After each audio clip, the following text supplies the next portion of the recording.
Welcome back. This Kiran మేకల. So Ghajini భారతదేశాన్ని దోచుకున్నటువంటి 17 సార్లు దోచుకున్నటువంటి గజ దొంగ ఎవరంటే గజని. సో వాడి గురించి కూడా మనం చూడాల్సినటువంటి అవసరం ఉంది ఎగ్జామినేషన్ పాయింట్ ఆఫ్ వ్యూలో. ఇన్ జనరల్ గా గజని అనగానే భారతదేశం మీద 17 సార్లు దండయాత్ర చేశాడు. ఈ రకంగా మనం గుర్తుపెట్టుకుంటాం. ఇంకొంచెం పూర్తిగా తెలుసుకుందాం. కొంచెం టైం తీసుకుని అసలు గజని అంటే ఎవరు అని పూర్తిగా తెలుసుకుందాం. సో ఈ యొక్క గజని అనే వ్యక్తి ఏ రాజ్యం అంటే ఆయన ఆఫ్ఘనిస్తాన్. ఏందండి? ఆఫ్ఘనిస్తాన్. సో ఆఫ్ఘనిస్తాన్ ప్రాంతం. సో ఈ యొక్క ఆఫ్ఘనిస్తాన్ కి క్యాపిటల్ ఏంటిది అంటే ఆ యొక్క రాజధాని లేదా క్యాపిటల్ ఏమి అంటే ఆ యొక్క గజని. గజని అనేది ప్రాంతం, క్యాపిటల్. సో ఆఫ్ఘనిస్తాన్ రాజధానికి గజని అనే ప్రాంతం ఏదైతే ఉన్నదో అది రాజధాని. యాక్చువల్ గా ఏంటంటే ఆ ప్రాంతం నుంచి గజనీ మొహమ్మద్ అంటారు. సో గజనీ మొహమ్మద్.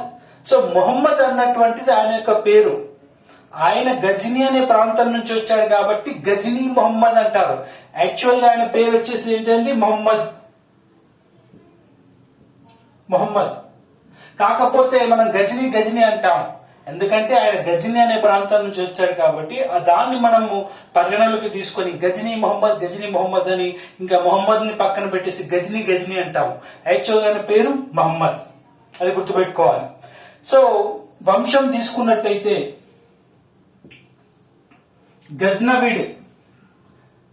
గజ్నవిడ్ లేకపోతే యామిని, ఈ రెండు పేర్లు మీరు గుర్తుపెట్టుకోవాలి. వంశము డైనాసిటీ గజ్నవిడ్ మరియు యామిని అని గుర్తుపెట్టుకోవాలి. సో ఈ యొక్క వంశాన్ని అసలు ఎవరు ఏర్పాటు చేశారంటే అలప్తజిన్. స్థాపకుడు ఎవరు అంటే అలప్తజిన్. ఇంగ్లీష్ లోపల అయితే ఇలా ఉంటుంది, ALPTEGIN.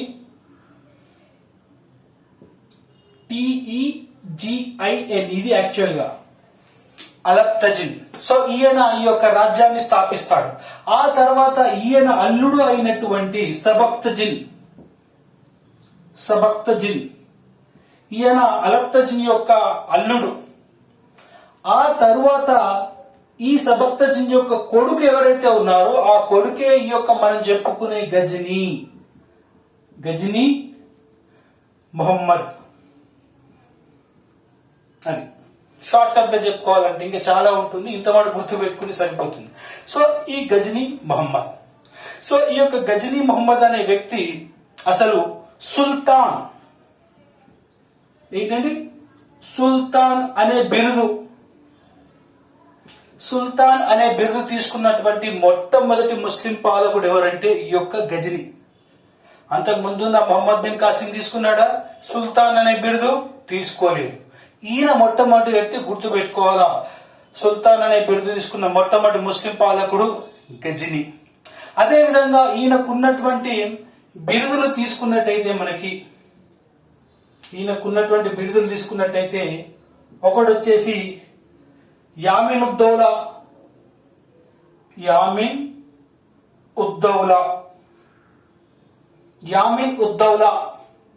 అదే విధంగా రెండోది వచ్చేసి అమీన్ ఉల్ మిల్లత్.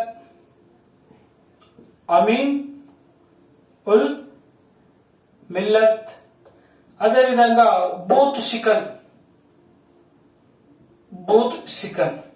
ఇవి మూడు ఆ యొక్క మొహమ్మద్ బిన్ కాసిం యొక్క బిరుదులు. ఒకటి వచ్చేసి యామిన్ ఉద్దౌలా, రెండు అమీన్ ఉల్ మిల్లత్, మూడోది వచ్చి బూత్ షికన్. అసలు అర్థం ఏమిటి అంటే యామిన్ ఉద్దౌలా అంటే ఆ యొక్క రాజ్యానికి కుడిభుజం అని అర్థం. ఏంటండి? ఆ యొక్క రాజ్యానికి కుడిభుజం అంటే ఏమొచ్చినా కానీ చూసుకుంటాడని. రాజ్యానికి కుడిభుజం యామిన్ ఉద్దౌలా అంటే. అదే విధంగా అమీన్ ఉల్ మిల్లత్ అంటే ఇస్లాం సంరక్షకుడు అని అర్థం. ఇస్లాం సంరక్షకుడు.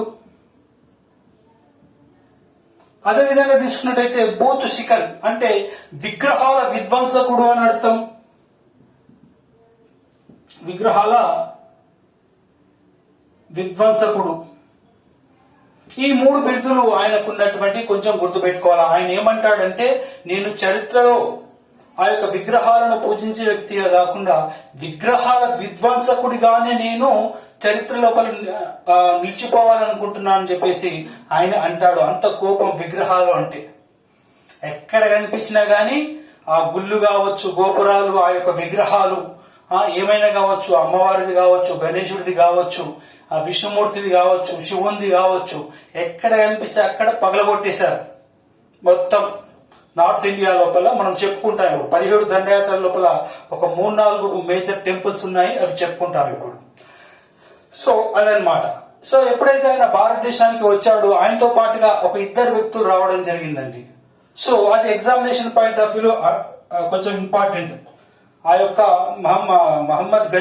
గజనీ మహమ్మద్ తోటి భారతదేశానికి వచ్చిన వాళ్ళు ఎవరు, రాని వారు ఎవరు అని చెప్పేసి మనకు అడుగుతా ఉంటారు. ఒకరు వచ్చేసి ఆ యొక్క ఏమంటారు మనకి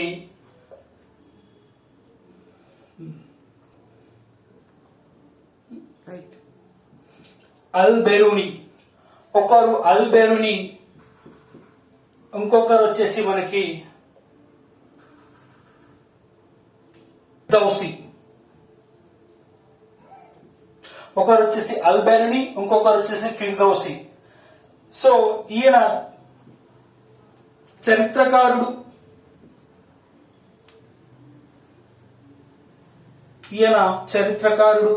అదేవిధంగా అల్ బెరూని ఎవరైతే ఉన్నారో ఆ యొక్క అల్ బెరూని వచ్చేసి ఈయన కూడా చరిత్రకారుడు అని చెప్పుకుంటారు. చరిత్రకారుడు ప్లస్ కోర్టు పోయిట్ అంటే ఆస్థాన కవి అని చెప్పుకుంటారు. ఆస్థాన కవి యాక్చువల్ చరిత్రకారుడు అని అంటే ఈయన ఇప్పుడు ఫిర్దౌసి చరిత్రకారుడే, అల్ బెరూని చరిత్రకారుడే. అదేవిధంగా మనకి ఏదైతే మనకి కుతుబీ ఉన్నాడు, సో ఆయన కూడా చరిత్రకారుడు అని చెప్పుకుంటాం. సో ముఖ్యంగా ఏంటంటే ఈ అల్ బెరూని, ఫిర్దౌసి వీళ్ళిద్దరు కూడా ఆ యొక్క గజనీ మహమ్మద్ తోటి భారతదేశానికి రావడం జరిగింది. సో వీళ్ళు రాసినటువంటి బుక్స్ ఏవైతే ఉన్నాయో మనకి ఎగ్జామినేషన్ పాయింట్ ఆఫ్ వ్యూలో చాలా చాలా ఇంపార్టెంట్. అందులోపల అల్ బెరూని గురించి ఫస్ట్ తీసుకుందామండి. అల్ బెరూని. సో ఈ యొక్క అల్ బెరూని ఏంటంటే ఫస్ట్ ఇండాలజిస్ట్ అని చెప్పుకోవచ్చు. మనకి Indologist first Muslim Indologist. Indologist అంటే one who investigate on India, research on India calls Indologist. అంటే భారతదేశం మీద పరిశోధన చేసిన వ్యక్తిని ఏమంటారంటే ఇండాలజిస్ట్ అంటాడు. ఫస్ట్ ముస్లిం ఇండాలజిస్ట్ ఎవరంటే ఈ యొక్క అల్ బెరూని. అదే విధంగా ఈయన చాలా చాలా బుక్స్ రాయడం జరిగింది. ఈ యొక్క అల్ బెరూని చాలా బుక్స్ రాశాడు, ఒక 20కి పైగా బుక్స్ రాశాడు. అందులోపల జవాహిర్ ఒకటి చెప్పుకోవాలంటే జవాహిర్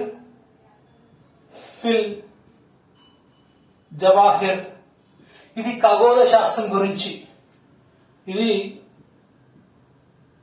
ఖగోళ శాస్త్రం మీద. అదేవిధంగా ఆయన ఏదైతే సంస్కృతం నేర్చుకున్నాడని చెప్పుకుంటాము. ఇండాలజిస్ట్ అంటే ఎలా ఇండాలజిస్ట్ ఏ రకంగా పరిశోధన చేశాడని అంటే ఆయన ఒక 12 సంవత్సరాలు ఆ యొక్క వారణాసి కాశీ అక్కడ ఉండి ఆయన 12 సంవత్సరాలు సంస్కృతం నేర్చుకున్నాడండి. సంస్కృతం నేర్చుకున్నాడు. ఎప్పుడంటే ఆ యొక్క 1018 నుంచి 1030 వరకు 12 సంవత్సరాలు ఆ యొక్క వారణాసి లోపల ఉండి సంస్కృతం నేర్చుకున్నాడు. అలా నేర్చుకొని ఆయన ఏం చేశాడంటే ఒక బుక్ వచ్చేసి మనకి బృహత్ సంహిత. ఎవరు రాశారు బృహత్ సంహిత?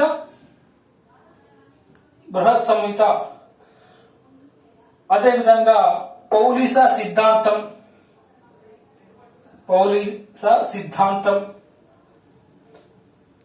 సో ఈ యొక్క బృహత్ సంహిత మరియు పౌలిస సిద్ధాంతం ఏదైతే ఉందో ఇవి 2 కూడా రాసింది ఎవరంటే వరాహ మిహిరుడు.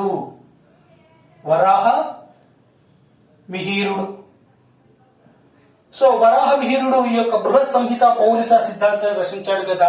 దీన్ని ఆయన అరబిక్ లోకి ట్రాన్స్లేషన్ చేశారు. అదే విధంగా మనం తీసుకున్నట్టయితే ఆ యొక్క పతాంజలి మహాకావ్యం ఏదైతే ఉన్నదో, పతాంజలి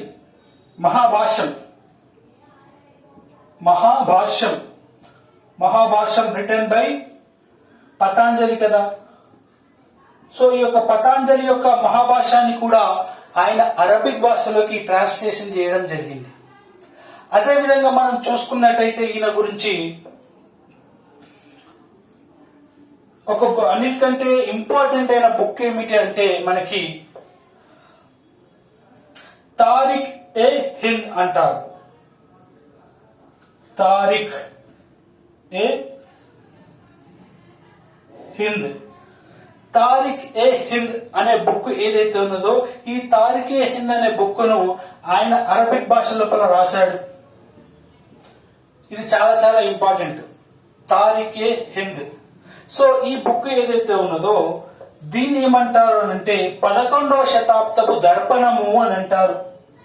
11వ శతాబ్దపు దర్పణం, mirror of the 11th century అని చెప్పేసి కింది ఏ గ్రంథాన్ని అంటారు? తారిక్ ఏ హింద్ అని గుర్తుపెట్టుకోవాలి మీరు.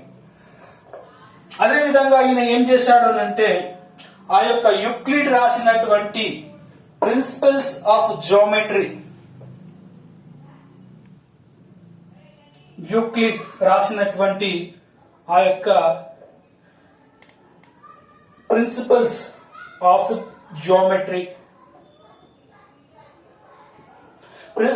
జియోమెట్రీ అనే దాన్ని ఆయన ఇంగ్లీష్ లో ఆ యొక్క అరబిక్ లోపల ట్రాన్స్లేషన్ చేశారు.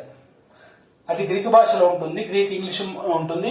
సో ఈ యొక్క యూక్లిడ్ రాసినటువంటి ప్రిన్సిపల్స్ ఆఫ్ జియోమెట్రీని ఆ యొక్క అరబిక్ లోపలికి ట్రాన్స్లేషన్ చేశాడు ఈ యొక్క మనకి అల్బేరుని అన్నటువంటి విషయాన్ని మనము గుర్తుపెట్టుకోవాలి. తర్వాత మనకి ఎవరున్నారండి? ఈ యొక్క ఫిరదౌసి. ఈయన కూడా ఎగ్జామినేషన్ పాయింట్ ఆఫ్ వ్యూలో చాలా ఇంపార్టెంట్. ఎందుకంటే ఈయన రాసిన ఒక గ్రంథాన్ని మనకి ఊరికి అడుగుతా ఉంటాడు, ఏంటంటే షానామా పర్షియన్ భాషలో రాశాడు. ఇది షానామా అంటే ఏం లేదు. షానామా అంటే ఆయన రాజు ఎవరైతే ఉన్నారో ఆ యొక్క గజనీ జీవిత చరిత్ర. ఇదేమిటండి? ఆ యొక్క గజనీ యొక్క చరిత్ర ఏదైతే ఉన్నదో ఆయన దగ్గర నుండి చూశాడు కాబట్టి దాన్ని పర్షియన్ భాషలో షానామా అనే గ్రంథంగా రాయడం జరిగింది. దాని లోపల ఏమని రాశాడంటే, చరిత్ర లోపల అత్యంత పిసినారి వ్యక్తి ఎవరంటే మా యొక్క రాజు గజనీ అని చెప్పి రాయడం జరిగింది. ఇంకా చాలా విషయాలు రాశాడు. ఆ తర్వాత ఈ యొక్క గజనీ ఈయనకు ఒక బిరుదిచ్చాడు ఫిరదౌసికి. ఏమనంటే హోమర్ ఆఫ్ ది ఈస్ట్ అన్నాడు. ఏమన్నాడండి? హోమర్ ఆఫ్ ది ఈస్ట్ అంటే ఆ గ్రీకు రాజ్యం లోపల హోమర్ ఎలాగో ఈస్టర్న్ కంట్రీస్ కదా మనది. సో ఇక్కడ నువ్వు ఆ రకంగా అని చెప్పేసి హోమర్ ఆఫ్ ది ఈస్ట్ అని చెప్పేసి ఆ యొక్క గజనీ యొక్క ఫిరదౌసికి బిరుదు ఇవ్వడం జరిగింది. మనం తీసుకున్నట్టయితే ఈ యొక్క హోమర్ రాసినటువంటి ఫేమస్ బుక్స్ తీసుకున్నట్టయితే మనకి ఆ యొక్క ఇలియాడ్ మరియు ఒడిస్సీ, ఇలియాడ్ మరియు ఒడిస్సీలు రాశారు. అసలు ఏం లేదు, ఇలియాడ్ అంటే మనకి ఆ యొక్క రామాయణంలో పాత్రలు ఏవైతే ఉన్నాయో అవి కనిపిస్తాయి. ఒడిస్సీ అంటే మహాభారతం రిలేటెడ్ గా ఆ పాత్రలు కనిపిస్తాయి. కొందరు మత ఛాందసవాదులు ఏమంటారంటే లేదు ఇవి చూసే మీరు రామాయణం రాసుకున్నారు, ఇవి చూసే మీరు మహాభారతం రాసుకున్నారని చెప్పి కూడా కొంచెం వాదనలు ఉంటాయి. కాకపోతే ఇవి తర్వాత రాశారు. రామాయణం మహాభారతం చాలా వందల సంవత్సరాల క్రితం రాసినటువంటి బుక్స్, వేరే సంవత్సరాల క్రితం రాసినటువంటి బుక్స్, అది తేడా. ఆ తర్వాత మనం తీసుకున్నట్టయితే ఆయన చేసినటువంటి దండయాత్రలు మనం గుర్తుపెట్టుకోవాలి. ఫిరదౌసి లోపల షానామా అనే గ్రంథం రాసింది ఎవరని అంత మట్టిగా అడుగుతారు. ఆ తర్వాత 17 దండయాత్రలు. సో ఎప్పుడెప్పుడు చేశాడని ఎగ్జామినేషన్ పాయింట్ ఆఫ్ వ్యూలో అడుగుతా ఉంటారు, కొంచెం చూడాల్సిన అవసరం ఉంది. అదేవిధంగా ఈ బుక్ కూడా మీరు గుర్తుపెట్టుకోండి, తారిక్ ఏ యామిని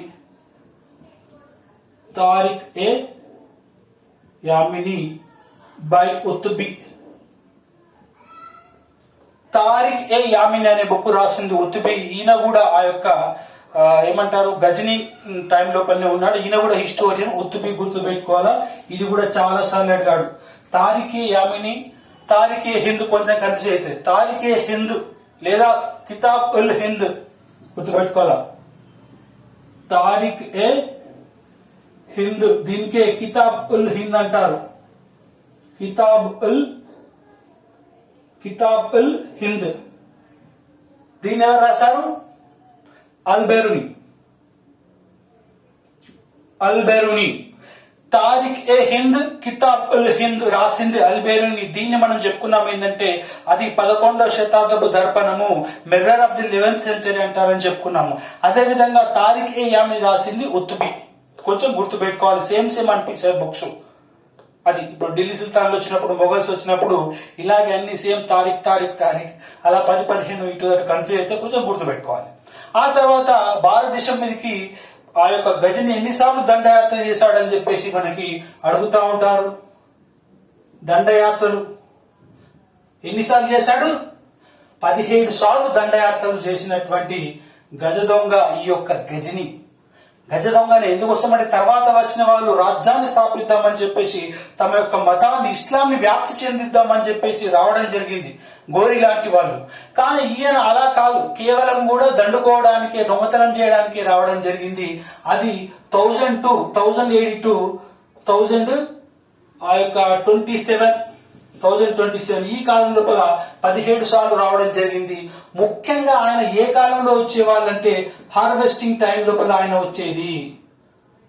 హార్వెస్టింగ్ టైంలో అంటే ఆ పంట కోసే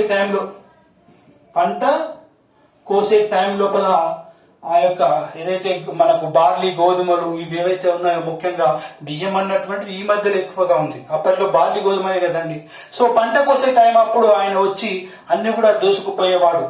అంతేకాకుండా ఆయనకు అర్థం ఏమైందంటే ఇంకా కిందికి భారతదేశం లోపలికి వెళ్తే భారతదేశం అన్నటువంటిది బంగారు శిల్క కాబట్టి మొత్తంగా దోచుకోవచ్చని చెప్పేసి ఇంకా కొంచెం కిందికి వచ్చేసి 17 సార్లు దండయాత్ర చేసి చాలా దోచుకున్నాడు ఈ యొక్క గజని.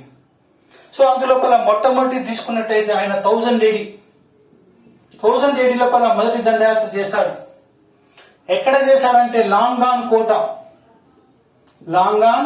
పైన. సో ఈ యొక్క లాంగాన్ కోట అన్నటువంటిది మనకి ఖైబర్ కర్మ దగ్గర ఉంటుందండి. ఈ యొక్క లాంగాన్ కోట అన్నటువంటిది హిందూ షాహీ రాజపుత్రుల ఆధ్వర్యంలో ఉండేది.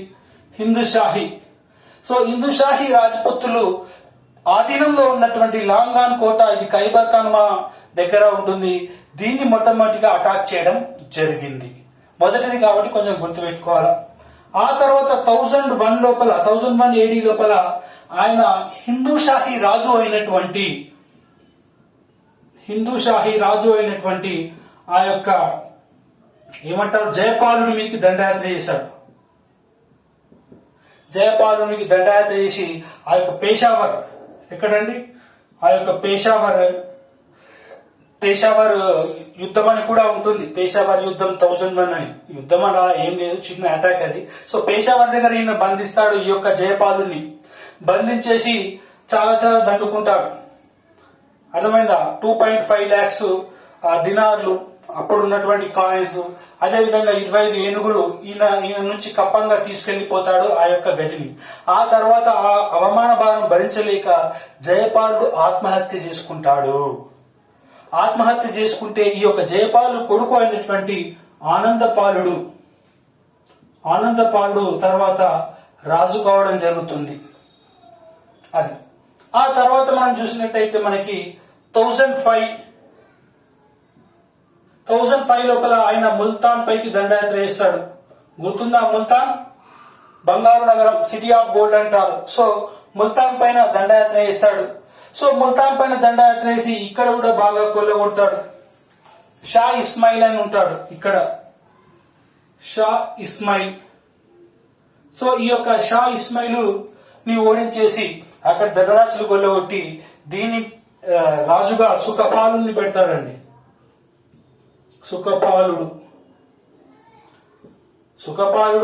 సుఖపాలుడుగా పెడితే అది ప్రాబ్లం అవుతుంది కాబట్టి ఇతనికి ఏంటంటే ఆ యొక్క ముస్లిం గా కన్వర్ట్ చేసి ఏమంటారంటే ఏమంటారంటే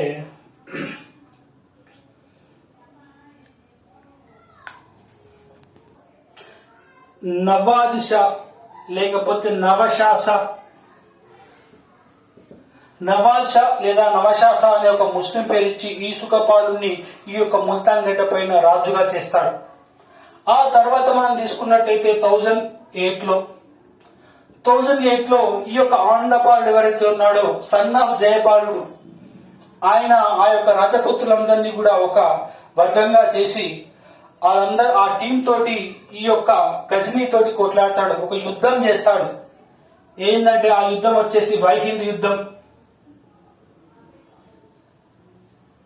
ఏ యుద్ధం అనేది? వైహింద్ యుద్ధం.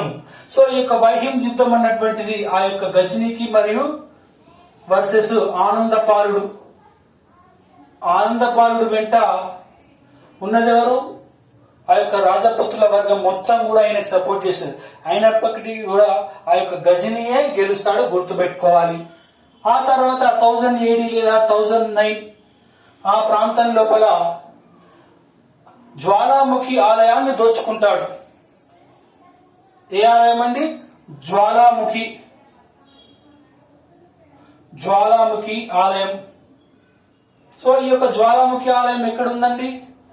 మనకి ఆ యొక్క జ్వాలాముఖి ఆలయం అన్నటువంటిది నాగర్కోట్ లో ఉంటుంది.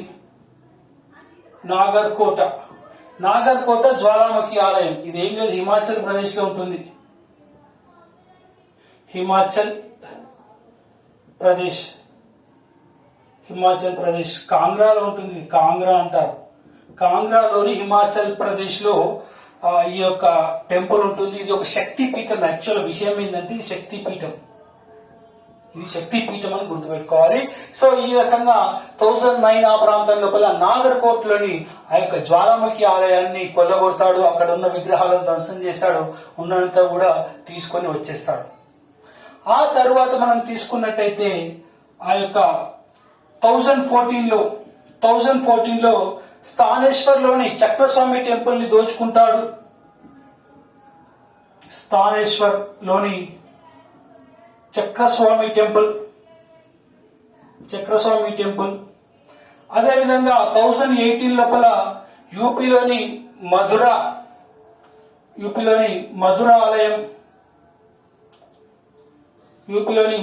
ఆలయాన్ని కొల్లగొడతాడు. అదేవిధంగా మనకు తీసుకున్నట్టయితే 1025లో ఇది అన్నిటికంటే కూడా చాలా చాలా చాలా చాలా ఇంపార్టెంట్. 1025లో 16వ దండయాత్ర. ఇది ఎన్నవదండి? మొత్తం 17 సార్లు దండయాత్ర చేశాడు కదా, 17 సార్లు కొల్లగొట్టాడు కదా, అటాక్ చేశాడు కదా. అందులోపల 16వ దండయాత్ర 1025లో ఆ యొక్క సోమనాథ్ ఆలయం పైన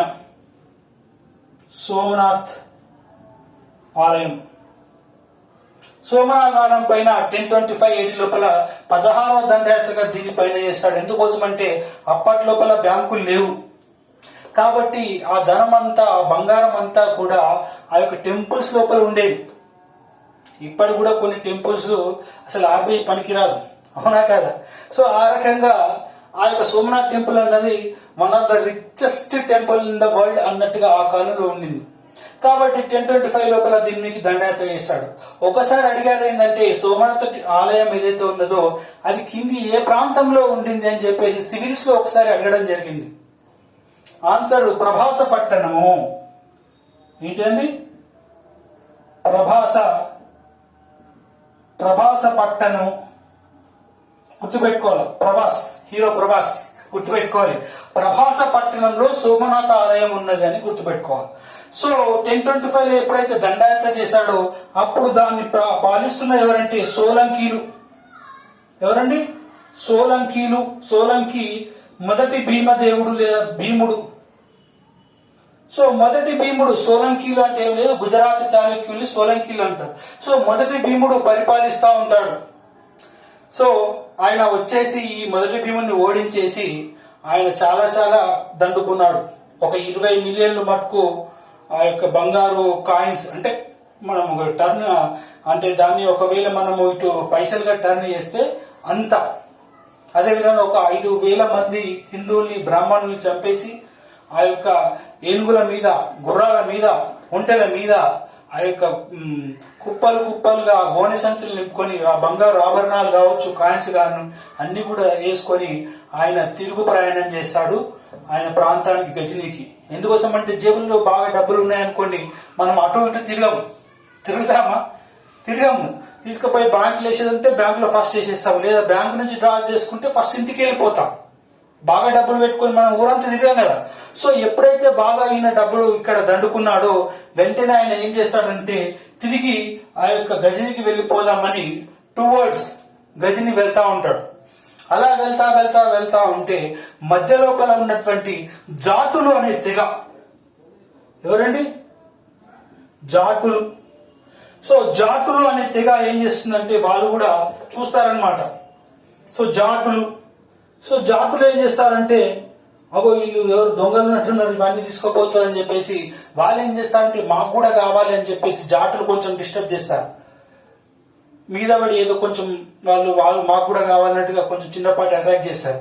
సో ఈయన ఏం చేయడం, అప్పుడు మెల్లి చల్ అని చెప్పేసి ఆయన తీసుకుపోయి ఆ యొక్క బంగారం అంతా కూడా ఆయన ఆఫ్ఘనిస్తాన్ లో గజనీలో పెట్టేసి తిరిగి వస్తాడు. దేనికోసం వస్తారు? మీరు నన్ను డిస్టర్బ్ చేస్తారా, నేనే పెద్ద గజ దొంగ అంటే నా మీదనే మీరు అటాక్ చేస్తారా అని చెప్పేసి ఆయన 1027లో చివరి దండయాత్ర, 17వ దండయాత్ర ఆ యొక్క జాటులను, ఎవరండి?